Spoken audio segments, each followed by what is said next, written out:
And when it comes to the cyber criminal activities, which are some of the largest enterprises plaguing everyday Americans, we at the FBI have put out a mission to go after cyber criminals like never before.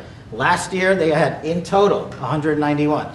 This year, you already have 252 arrests. 52 arrests of violent cyber criminals who are stealing from senior citizens, who are violating our children's rights and freedoms, and who are violating everyday Americans. These programs are record. And two of the things I'll finish with that I'm most proud of, Mr. President, this FBI. Fentanyl. As you know, it's a scourge that is killing our youth, 100,000 plus a year. To date, the FBI has seized 1,900 kilograms of fentanyl. That's enough lethal doses to kill 127 million Americans alone, to date.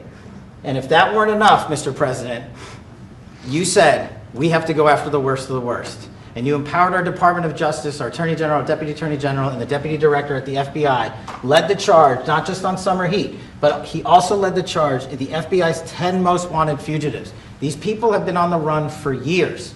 And in 7 months, you captured not one, not two, not three, but 4 of the FBI's most top 10 fugitives. 4. And just to put that in perspective, Mr. President, the Biden administration captured 4 in all of 4 years. You're on 7, and we're going to get to 10. We're going to get to 10 of 10. This includes a lady who murdered her 6-year-old handicapped child and fled to India.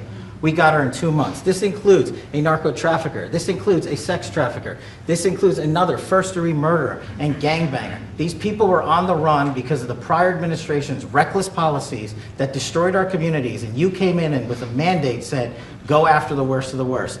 This is just the beginning. This is what happens when you let good cops be good cops at the FBI. Mr. President, I just want to thank you for your incredible leadership, our brave partnership with prosecutors who know how to bring cases and make sure these arrests stick. And that's what the Attorney General and the Deputy Attorney General have led the charge across this country, because arrests without prosecutions are meaningless. We are deterring criminals from doing this activity.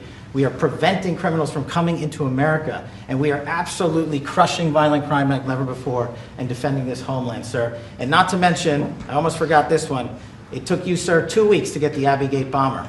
Joe Biden had 4 years to look for him.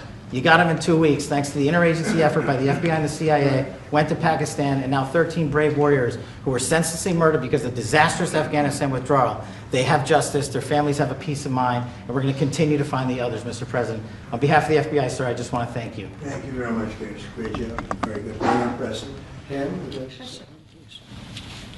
President Trump, the men and women of law enforcement say 2 things to me repeatedly. First, you have taken the handcuffs off them and let them do their jobs, and you let cops be cops.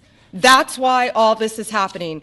The director, the deputy director are working around the clock. All of these great men and women in the FBI, they have families at home, and they are working during a government shutdown right now. Many of them have small children. Many of them, I was talking to an agent this morning, many of them have babies at home, and they are working around the clock to not only keep our country, but our world safe. And that's what Operation Summer Heat did. Thank you, Director, and to the Deputy Director for everything you did on behalf of the Department of Justice, and you're going to continue to keep doing. And they set the stage for what we're doing in Memphis. You're going to hear a lot more about that, our joint task force next week, but they set the stage for Memphis. And last night alone in Memphis, there were almost 70 arrests, there were 12 guns seized, and there was a 70-year-old man arrested as a result of our operation in Memphis who raped a child under the age of 3. That one case makes everything we're doing worthwhile. So thank you all for being here on behalf of both of us. Thank you, President Trump. Thank you. Todd, you want to say something?